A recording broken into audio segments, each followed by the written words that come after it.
Hello the channel, welcome back everyone. Hope you're all well. The sun is still out in Scotland. I'm still um, fighting some shadows on the wall and stuff. I don't know how to deal with that 'cause it doesn't, don't get much sun in Scotland, but there we go. It's all good. The sun is shining. Celtic are back this weekend. We've got a big weekend coming up as well, so everything is all good. Happy days. After I record this, I'm going to go away and watch a bit of EPL action and everything as well midweek.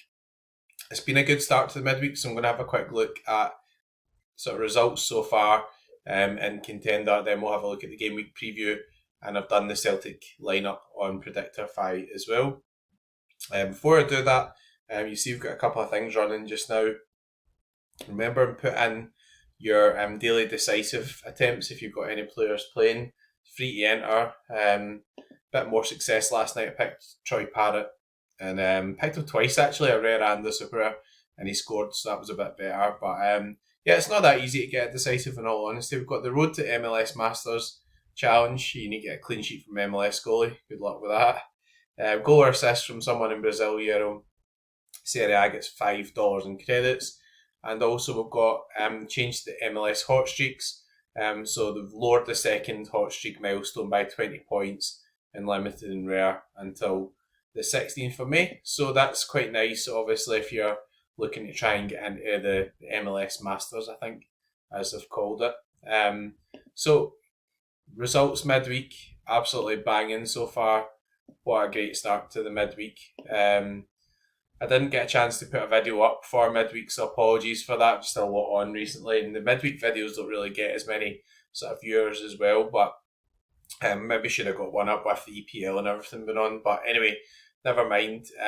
Anyone who's sort of followed the channel before will know that I've got a deliberate strategy of going in with Mickey de Zelvia, obviously this season. Got quite a good XP level on the super rares. Got like the whole rare collection, the whole limited collection, which didn't do quite as well. But this lineup put together for midweek's really done pretty well. So clean sheet from Kosai Tani. Mentioned him like quite a few times, obviously, on the channel. Okamura captain, 95 with a last man tackle. Shunta Tanaka pretty solid. Yuki Soma scored, so I think his scores were really due to go up a wee bit. I think he'd been playing pretty well, just not really getting that decisive to add in. And Sho Suzaki just being Sho Suzaki. So yeah, 528 points, $900. There's no more games left. So that's the beauty of in season. The J League fixtures have been and gone. There's no games left. And there we go. We've got some EPL stuff still to come. A few others pretty good results. Third, pending up to obviously. Strikers let that one down, but still $75, which is amazing because a lot of these guys, like Mayakawa itself was only about 60 quid, so it's pretty good ROI on those cards too. And from an EPL point of view, not really done much with under 23s. Got some of the special comps still running, obviously, classic stuff. Where's EPL? Have I went past it? I'm having too much caffeine. Where is it? I went past it, yeah. So English Premier League. Nico Williams is pretty solid, so that sort of kind of Liverpool stick still has a chance. Eight Nuri was okay. And then I've taken a bit of a risk on Kevin De Bruyne. I'll see if that pays off.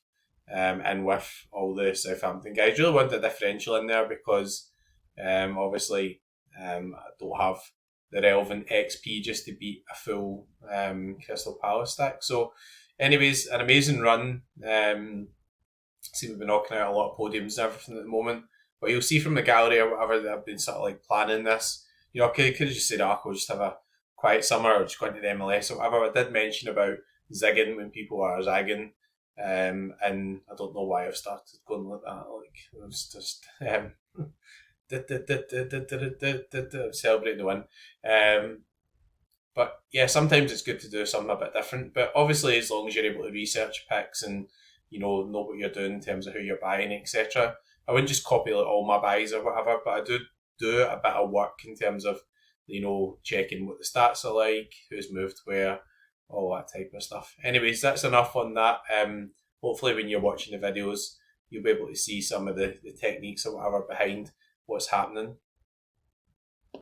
So moved on to for the preview spreadsheet from Sorare probabilities from Miguel S_probabilities on X or Twitter. Can't recommend this highly enough. I mean, you'll see obviously a lot of usage of this on the videos. I know a lot of people use Sorare data and they like to sort of use that. From this point of view, as soon as I've been using this spreadsheet, I've not used anything else since. Obviously, it pulls down all the data for your own teams, pulls down all the data for your own players, which you'll see in a wee minute. Obviously, you've got to pay for it. I didn't design this spreadsheet, but there's a lot of data been pulled in. There's a lot of work goes on behind it, so you've got to pay. Yeah, so I can't recommend the sheet highly enough, to be honest. I think at the stage we're at on Sorare, obviously there's different focuses. You've got to do your sort of maybe your collections, get your collection bonus up, help with your XP and everything. If you're going to run a stack of 45 guys, then you probably need some percentage, otherwise you're going to get beat by similar teams and you can't win. So there's different elements of it. You've got in-season classic and everything. But one thing that really sort of properly shines through to me is you've got to look at like who are the best fixtures for the weekend. You might not have guys from those fixtures, so that's fair enough. But you kind of got to accept that a lot of them, when they bang, then if you don't have those, then you're struggling. To be honest, sometimes you can obviously put together 5 guys in different fixtures, but you've got to obviously target games where you think these guys have favourable games. I'll give you an example, right? I mean, guys do like football accumulators and stuff. I looked at some of my bets and yeah, really fancy this one. They'll pick 6 teams, and you would look at it the next day and like none of them won, So, it's never like foolproof, but like sometimes in your head you think that it's a good fixture, but I just like looking at the stats. That's the way I think. Like, if I can see the stats on paper and it vindicates things, I'm just going to click on Celtic here, obviously, come back to them in a minute. But if, looking at the stats sort of vindicating your thoughts or whatever, sometimes you think, yeah, Celtic have got a good fixture with St Johnstone and that'll be vindicated by how high up they are here. But sometimes you'll look at a game and think, yeah, it's a good game for, expectations, and, maybe the stats don't really show that. So anyway, I've said enough on that, but as I said before, I can't recommend the spreadsheet highly enough. I think it's an underused service as well, and yeah, if you can afford a couple of euros a month or whatever to ramp up your game, then why not? So in terms of fixtures, Paris Saint-Germain against Angers, 3 XG, 3.27, 51% clean sheet percentage, only 0.6 expected goals against and 89% as a win percentage. I did see the Paris Saint-Germain cup game midweek. They put out a really strong team, so that's the problem with PSG at the moment. Miles clear in the league, Champions League games I think coming up as well, so picking a lineup's going to be difficult. And then we've got the next one with in-season cards Celtic, so 59% clean sheet, 2.78 XG, quite low goals against. The only thing with expectations of the clean sheets is that obviously Kasper Schmeichel's out and he's been part of that. Sinisalo's younger, a bit more raw, whatever. He did do pretty well against Hearts, so but you just can't assume he's going to be as good as Kasper Schmeichel, who's got loads of international caps, won a Premier League, all that type of stuff. So Celtic might protect him quite well, hopefully get on the ball a lot. The other thing I point out for this fixture is that St Johnstone sold off 8,000 or 9,000 tickets to Celtic fans. So at the point where, it was kind of looking likely Celtic could maybe win the league here, St Johnstone just said, look, it's a commercial decision, don't get enough fans in, we're going to open a couple of Celtic fans. So it's away from home, but this will play pretty much like a home game, I would have thought. Celtic will have a lot of the ball. Bodo Glimt, not licensed at the moment, but a few classic cards kicking about. It's a pretty good fixture there. If you've got your Evgens, Hoga, Bjorkan, guys like that. Ajax have been good this season. I think they pretty much won the league right after that win against PSV, but they've got to keep the pedal to the metal and keep winning. So 2.5 XG, 50% clean sheet percentage is pretty good. Barcelona against Betis will be a good game. I mean, Betis have been, Isco has been so good. I don't know why I've not got an Isco, honestly. I'd probably been better just buying 10 of him than a Real Madrid stack. Anyway, you can't put 10 Iscos in the team, but he's been really good. So Barcelona and Betis will be a pretty fun game. You'd expect there'll be a few goals. Barca are such a fun team in general, so excellent. Tottenham against Southampton. Yeah, I mean, the problem with Tottenham is you can't really rely on them to keep a clean sheet, right? I mean, it'll be interested to see how Southampton do against Crystal Palace and everything as well. But against Southampton is really, it seems to be like the prime English Premier League fixture this year. Although Ipswich, I don't think have won a game in 2025 either. So there we go. But it could be a good one if you've been, plugging away with Spurs, lots of injuries and everything, and you're getting a bit of a hard time. PSV against Groningen. Don't know what's going on at PSV. I mean, Buscagli's had a few injuries. Veerman seems to be kind of in and out of favour, sometimes coming off at half time. It's a weird one, they were sensational. They've had a hard run as well, so obviously lots of Champions League games, quite tough fixtures and everything. But there we go, they can always come up with a couple of hundreds or whatever between them. Fenerbahce against Trabzonspor.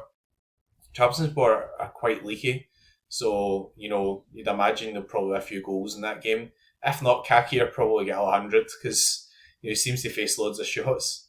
Chengdu are not a licensed team, but I've got some good classic cards. Big Felipe Silva, my big brother, similar hairstyle and all that sort of stuff. Romulo, excellent. Real Madrid against Valencia, so obviously pretty relevant to what I'm doing with in-season stuff. Real Madrid had to play quite a strong team against Sociedad, and then they went 120 minutes. There's a lot of games coming up, including Champions League against Arsenal, so they really need to follow news for that. I think there'll probably be some more rotations for that game. You'd have to expect some. Bayern Munich against Augsburg. I mean, I remember maybe about 2 months ago, Augsburg would have been the plum fixture, and now everybody's winning with Augsburg stacks. I don't think they will against Bayern Munich, but yeah, that's going to be a tricky one, you'd have thought, because Augsburg have been really good recently. Leipzig there, Leverkusen got put out of the cup midweek, which is a big surprise. Inter Miami against Toronto. I mean, that's definitely one I'd be targeting. I mean, Toronto have been really poor this season. Inter Miami, you need to be careful, I guess, because they're playing midweek as well. I think they've got the CONCACAF or whatever you call it, so they've got the kind of North American Champions League or whatever. So I think that's right. So, but you'd imagine they'll score a few goals against Toronto. Problem is, Inter Miami are doing pretty well when Messi's not been playing as well, so it kind of encourages them to chop and change him a wee bit to make sure they manage him. 20s there. Rangers against Hibs, that'll be a real tough one. I mean, Hibs have been really good this season. They're up into third. You wouldn't have believed that. I mean, start of the season for a long period they were bottom. So really, unbelievable performance there. Columbus Crew against Montreal. Pretty good fixture. Montreal have been poor. Columbus Crew maybe a wee bit underperforming, but maybe some nicer fixtures coming up. I'm going to go down a wee bit deeper because it's a huge weekend and there's lots of fixtures that I don't want to really kind of miss anything out. And then we'll do the full Celtic preview and then we'll have to start looking at competitions. We have Inter Milan against Parma, so no in-season cards, but guys like Sommer obviously still perform really well. Newcastle against Leicester. Leicester have also been really poor at the moment, so it's another sort of fixture I think to target. The guys in Newcastle stacks will be rubbing their hands. Infidel standing out. Atlanta against Dallas. Cincinnati is against the Revs. I mean, the Revs have been pretty poor. Carlos Gil back to a bit of form, getting 100, but he did get 2 decisives.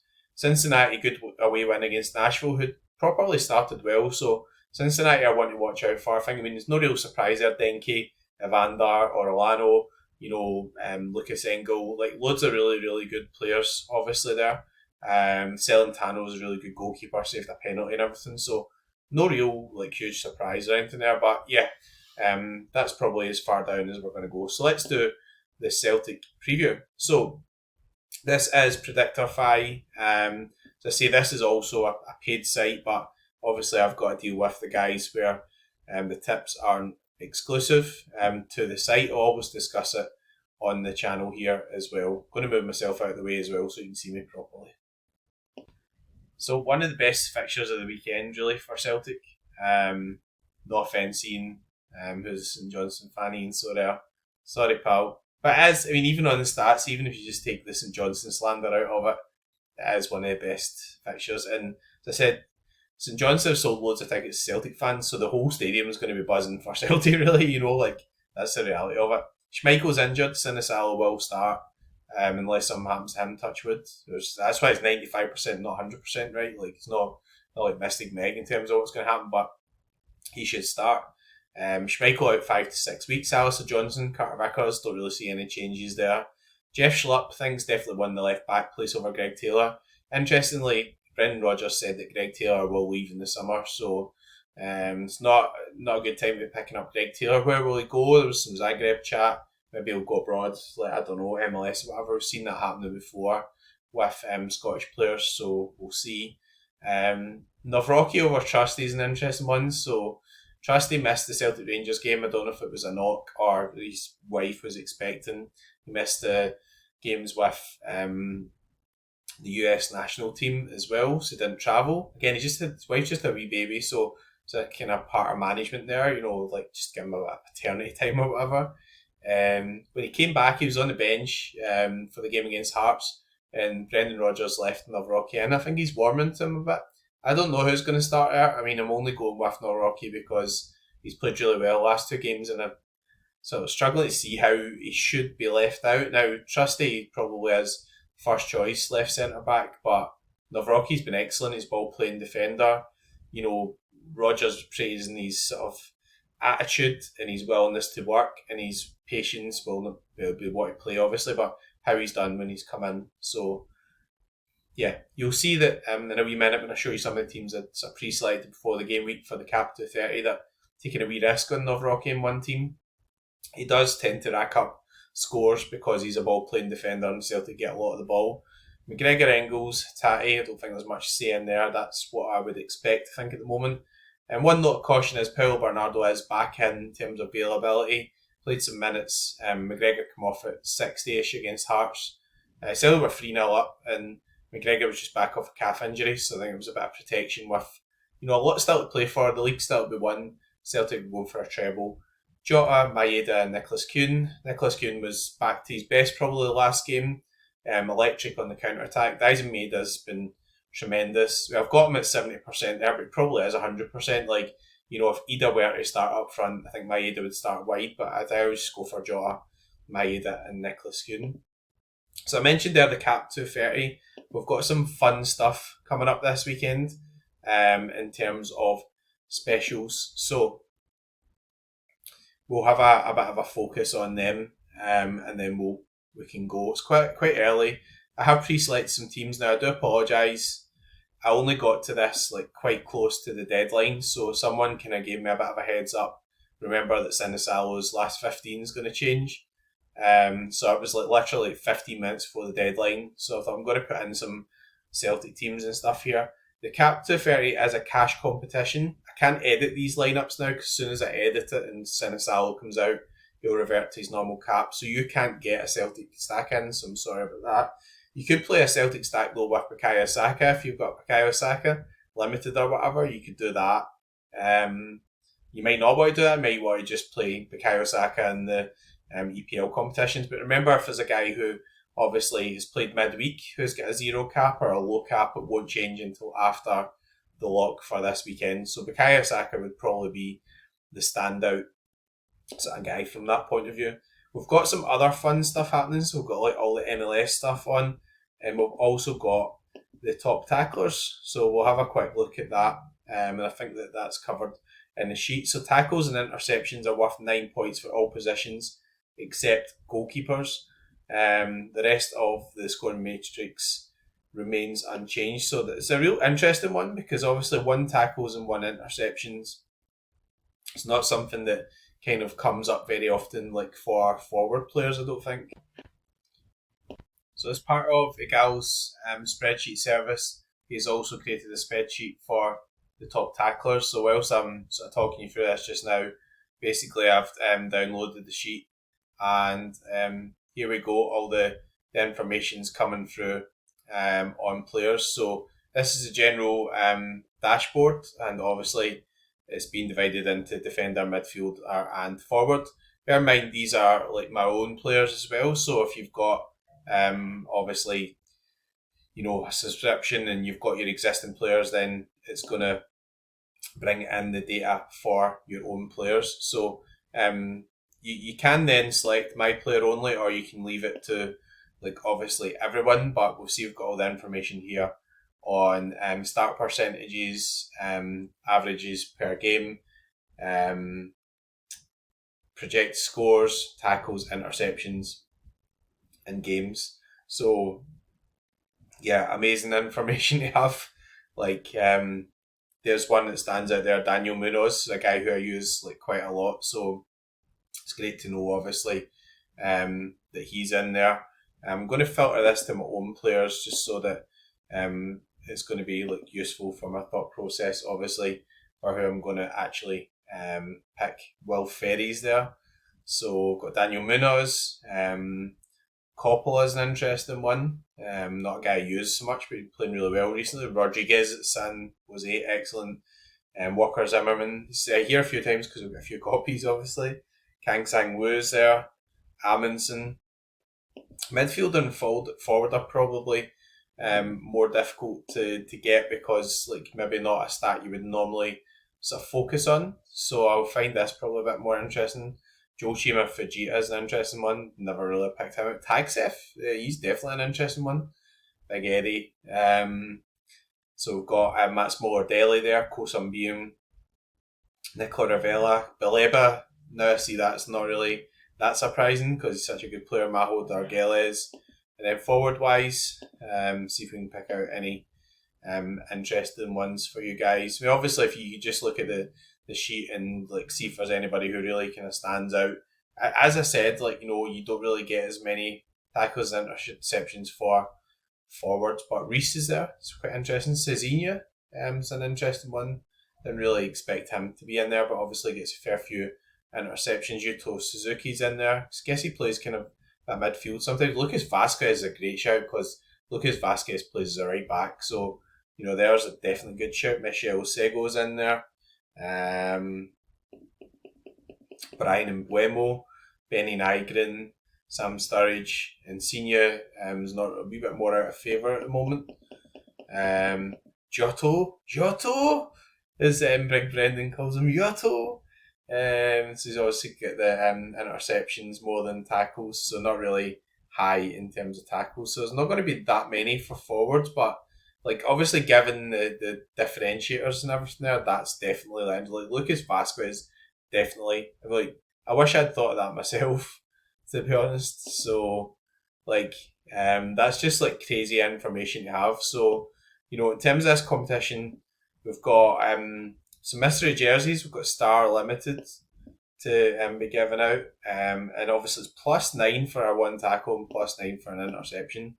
So you really need to pick out those guys who you think are going to get a good score, but also going to get those plus points. We have 2-star rares and some mystery jerseys. We've got some boxes in there as well, and we have a star super rare as well. So that is proper interesting. It's too early in the game week to get involved in terms of picking teams, so I'm not going to go through and sort of pick any teams from that, but you'll see the names at the top of those lists, and all I would do is try and find some of those guys top of the list. I mean, if you think Lucas Vasquez is going to start, he's an obvious one because he can get big scores from right back already. It's a forward card, but he plays as a defender, so guys like that are obviously gold dust. If you're playing the cap 230 this weekend, find some guys with low caps, pretty interesting. Maybe look out for some goalkeepers who played midweek and have a 0 cap. I think there's a guy in the J League. Can't remember his name. That's not very helpful. Hang on.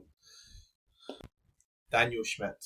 So Daniel Schmidt started midweek, and I think he's a 0 cap as well. So do your research, try and find those guys. If you get a 0 goalkeeper or a Saka type player or whatever the outfield, then that will help you put in really strong stacks for the cap to 30.